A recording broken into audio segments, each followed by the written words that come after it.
ডাইনি movie trailer বেরিয়েছে, pre trailer সাধারণত কেমন লাগছে সেইটার ব্যাপারে কথা বলবো আমি। এবং এর মধ্যে মিমি চক্রবর্তীর কাজ কেমন, এইবার কিন্তু যেটা দেখানো রয়েছে সেইটার ক্ষেত্রে পুরো স্টোরি কাজটা ক্লিয়ার, যে স্টোরি কাজটা কী হতে পারে। এবং আমি আপনাদেরকে প্রথমেই বলেছিলাম কি এই জাতীয় একটা স্টোরি কাজ দেখানো হতে পারে, যে সাধারণত সে আর তার বোন দুজনের মধ্যে জমে না, সেটা প্রথমেই বলা হয়েছিল টিজারের মধ্যে।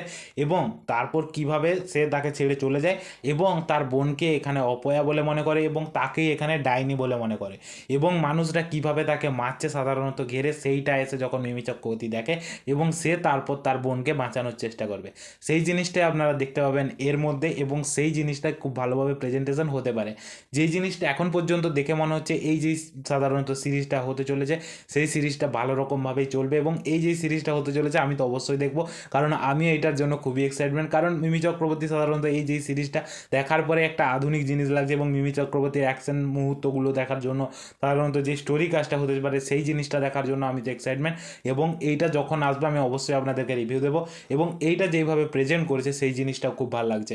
আপনারা যদি না দেখে থাকেন আমি বলবো অবশ্যই হলেও একবার দেখতে পারেন, যে প্রি ট্রেলারটা বেরিয়েছে এবং ট্রেলারের মধ্যেই দেখানো রয়েছে যেভাবে তার বোনকে সাধারণত মারছে ওখানে, মানে সাধারণত একটা বাঁশের মধ্যে বা বেঁধে তাকে যেভাবে মারধর করা হচ্ছে সেই জিনিসটা আপনারা দেখতে পাবেন।